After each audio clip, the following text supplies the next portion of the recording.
Hi preschool friends, it's teacher Genevieve, and you can see I am on my bed.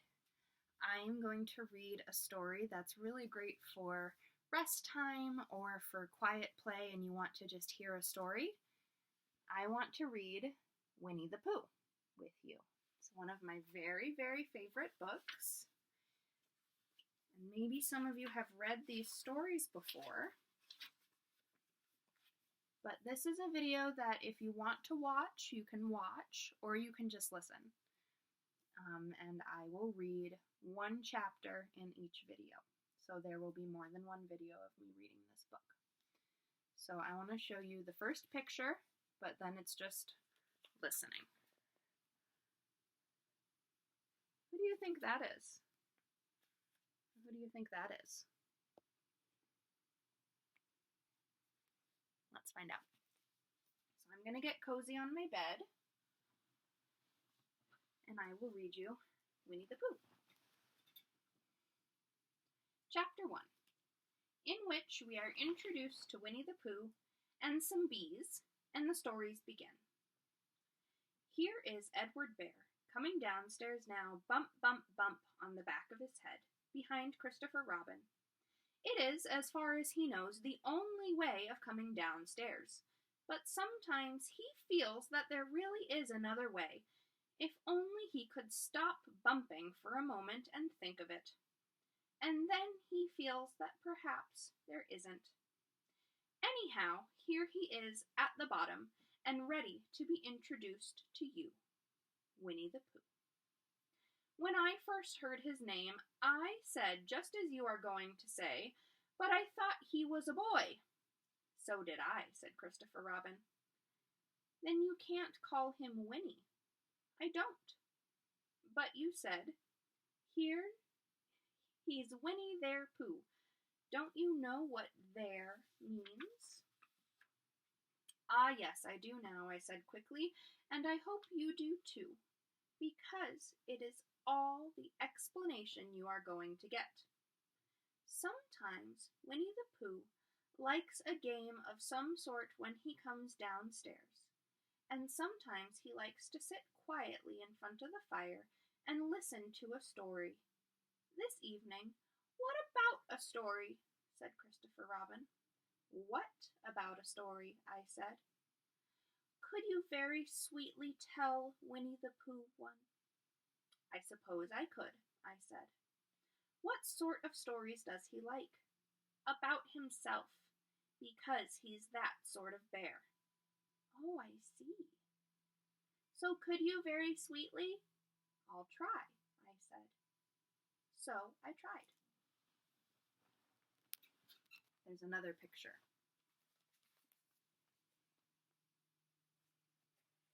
There's a Pooh Bear and a door, and above the door it says Mr. Sanders. Once upon a time, a very long time ago now, about last Friday, Winnie-the-Pooh lived in a forest all by himself under the name of Sanders. What does under the name mean? Asked Christopher Robin. It means he had the name over the door in gold letters and he lived under it. Winnie-the-Pooh wasn't quite sure, said Christopher Robin. Now I am, said a grovelly voice. Then I will go on, said I. One day when he was out walking, he came to an open place in the middle of the forest, and in the middle of this place was a large oak tree, and from the top of the tree there came a loud buzzing noise. Winnie-the-Pooh sat down at the foot of the tree, put his head between his paws, and began to think. First of all, he said to himself, that buzzing noise means something. You don't get a buzzing noise like that, just buzzing and buzzing, without its meaning something.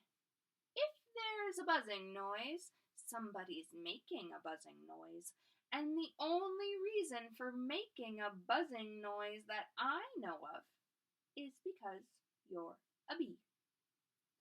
And then he thought another long time and said, "And the only reason for being a bee that I know of is making honey." Then he got up and said, "And the only reason for making honey is so as I can eat it." So he began to climb the tree. He climbed and he climbed and he climbed, and as he climbed, he sang a little song to himself. It went like this. "Isn't it funny how a bear likes honey? Buzz, buzz, buzz. I wonder why he does."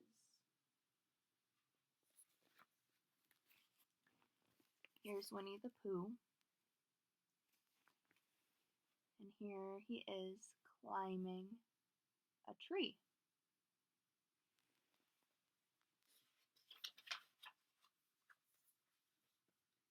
Then he climbed a little further, and a little further, and then just a little further.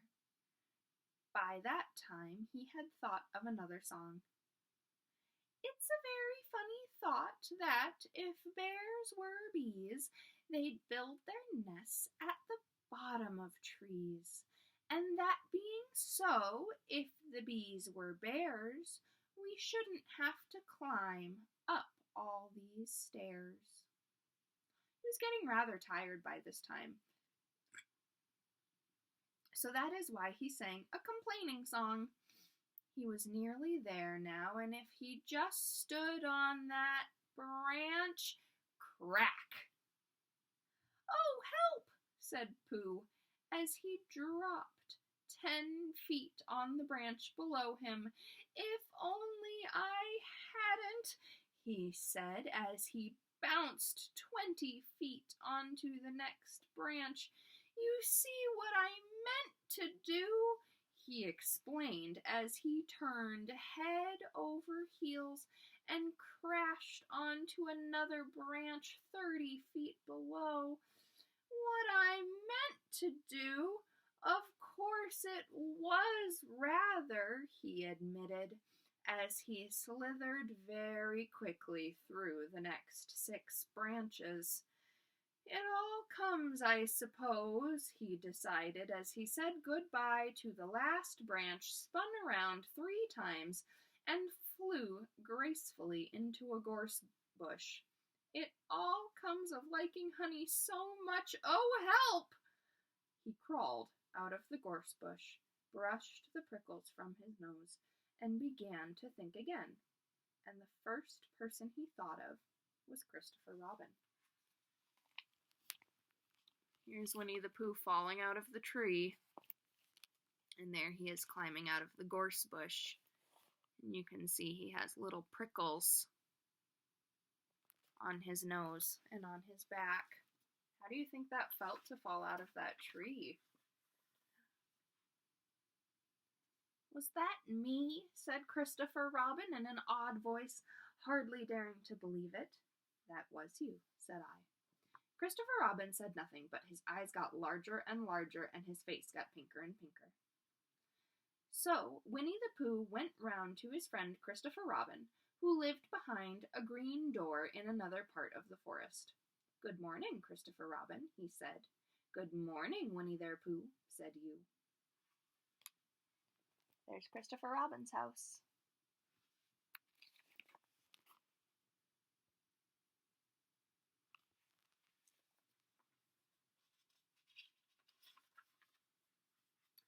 I wonder if you've got such a thing as a balloon about you. A balloon? Yes, I just said to myself coming along, I wonder if Christopher Robin has such a thing as a balloon about him. I just said it to myself, thinking of balloons and wondering. What do you want a balloon for? You said. Winnie-the-Pooh looked round to see that nobody was listening, put his paw to his mouth, and said in a deep whisper, Honey! But you don't get honey with balloons, said Christopher Robin. I do, said Pooh. Well, it just happened that you had been to a party the day before at the house of your friend Piglet, and you had balloons at the party. You had a big green balloon, and one of Rabbit's relations had a big blue one and had left it behind, being really too young to go to a party at all, and so you had brought the green one and the blue one home with you. Which one would you like? You asked Pooh. He put his head between his paws and thought very carefully. It's like this, he said. When you go after honey with a balloon, the great thing is not to let the bees know you're coming. Now, if you have a green balloon, they might think you were only part of the tree and not notice you. And if you have a blue balloon, they might think you were only part of the sky and not notice you. And the question is, which is most likely? Wouldn't they notice you underneath the balloon? You asked. They might or they might not, said Winnie-the-Pooh. You can never tell with bees. He thought for a moment and said, I shall try to look like a small black cloud. That will deceive them. Then you had better have the blue balloon, you said, and so it was decided. There's Christopher Robin with the balloon, and there's Winnie-the-Pooh in some mud. I wonder what's going to happen next. Well, you both went out with the blue balloon, and you took your gun with you just in case, as you always did, and Winnie-the-Pooh went to a very muddy place that he knew of, and rolled until he was black all over. And then when the balloon was blown up as big, you and Pooh were both holding on to the string you let go suddenly, and Pooh Bear floated gracefully up into the sky and stayed there, level with the top of the tree and about 20 feet away from it. Hooray! You shouted. Isn't that fine? Shouted Winnie-the-Pooh down to you. What do I look like? You look like a bear holding on to a balloon, you said. Not, said Pooh anxiously, like a small black cloud in a blue sky? Not very much. Oh, well, perhaps from up here it looks different. And as I say, you never can tell with bees. There was no wind to blow him nearer to the tree, so there he stayed. He could see the honey, he could smell the honey, but he couldn't quite reach the honey. After a little while, he called down to you. Christopher Robin, he said in a loud whisper. Hello, said you. I think the bees suspect something. What sort of thing? I don't know, but something tells me they're suspicious, said Winnie-the-Pooh. Perhaps they think that you're after their honey. It may be that. You never can tell with bees. There was another little silence, and then he called down to you again. Christopher Robin? Yes? Have you an umbrella in your house? I think so. I wish you would bring it out here and walk up and down with it and look up at me every now and then and say, tut tut, it looks like rain. There's a very muddy Winnie-the-Pooh and a Winnie-the-Pooh floating up in the air with his balloon.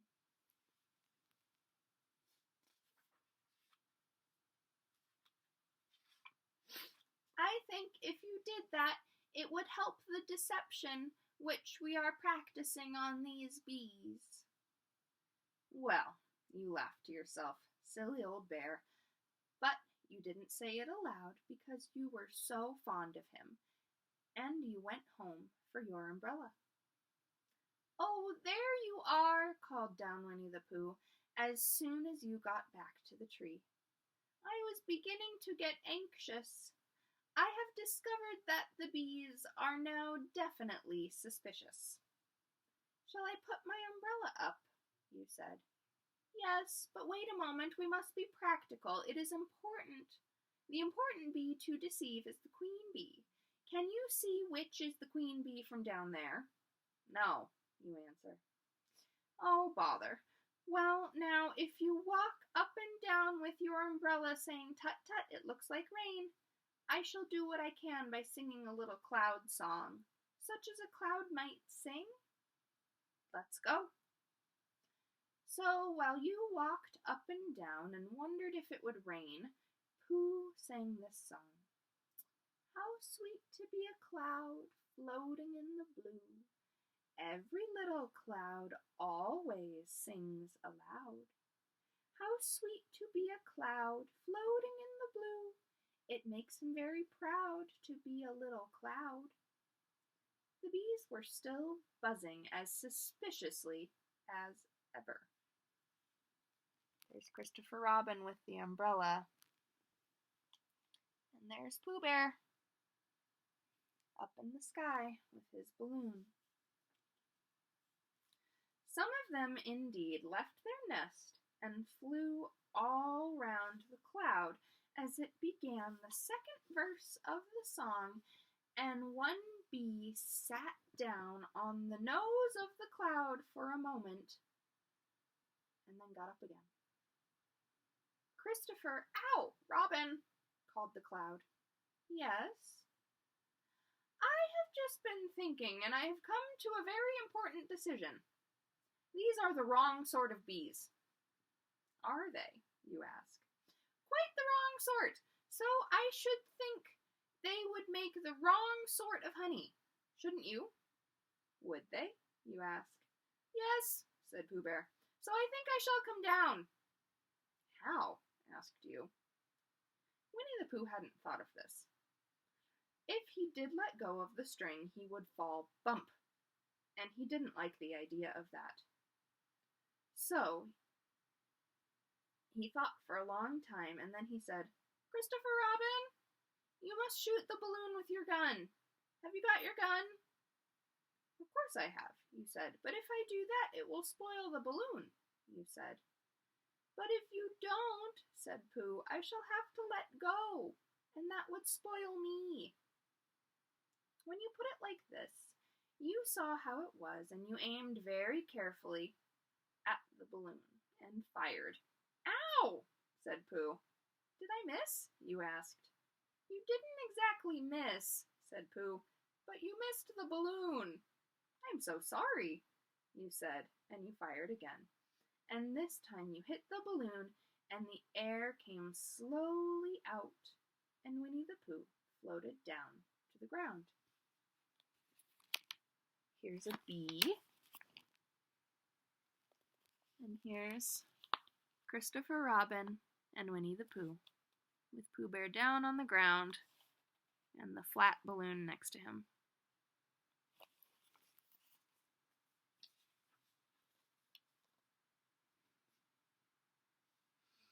But his arms were so stiff from holding on to the string of the balloon all that time that they stayed up straight in the air for more than a week. So that means he was like this for a week. And whenever a fly came and settled on his nose, he had to blow it off. And I think, but I am not so sure, that is why he is always called Pooh. Is that the end of the story? Asked Christopher Robin. That's the end of that one. There are others. About Pooh and me, and Piglet and Rabbit and all of you. Don't you remember? I do remember. But then when I try to remember, I forget. That day when Pooh and Piglet tried to catch the heffalump? They didn't catch it, did they? No, I said. Pooh couldn't because he hasn't any brain. Did I catch it? Asked Christopher Robin. Well, that comes into the story. Christopher Robin nodded. I do remember, he said. Only Pooh doesn't very well, so that's why he likes having it told to him again, because then it's a real story and not just remembering. That's how I feel, I said. Christopher Robin gave a deep sigh, picked his bear up by the leg, and walked off to the door, trailing Pooh behind him. At the door, he turned and said, "Coming to see me have my bath?" "I might," I said. "I didn't hurt him when I shot him, did I?" asked Christopher Robin. "Not a bit," said I. He nodded and went out, and in a moment I heard Winnie-the-Pooh bump, bump, bump, going up the stairs behind him. And here's Christopher Robin in the bath, and Winnie-the-Pooh sitting next to him. All right, that is the first chapter of the story. If you are resting, I hope you have a nice rest. And if you're playing, I hope you have a nice playtime. And I'll see you again soon with another chapter from Winnie-the-Pooh.